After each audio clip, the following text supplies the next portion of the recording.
Hi, so we're here with Sevil Peach, designer extraordinaire, and we're going to ask her a couple of questions. So Sevil, my first question is, where do you think original ideas come from? We're in this era of social media, Pinterest, Instagram.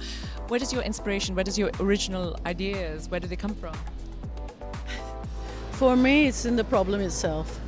It is about the problem solving, really. It's not about getting inspired by going into Pinterest and doing, getting inspired by what other people are doing, but actually looking at what is the problem, what we're trying to do here, and how we're going to solve it is the inspiration in itself. Excellent. So you start with the parameters of the issue. Yeah, and all the brief, the restrictions, the space itself, the issues that within that project, and it could be a budget, and even that, which is the best driver. Right? Yeah, it could be that could be an inspiration. I think it is really in our profession. I can't see it any other way, really. I think I agree with you.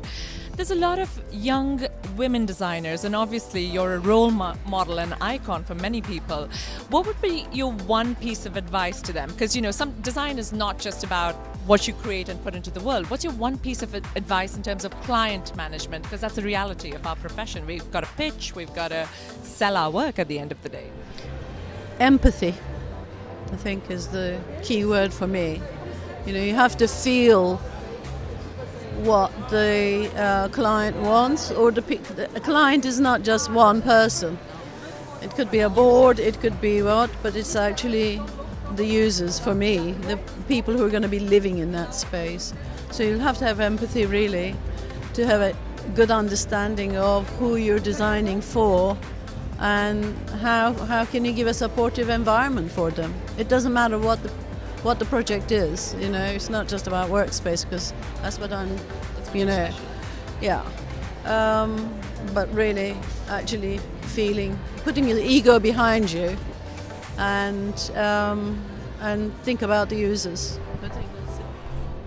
Thank you so much for your time.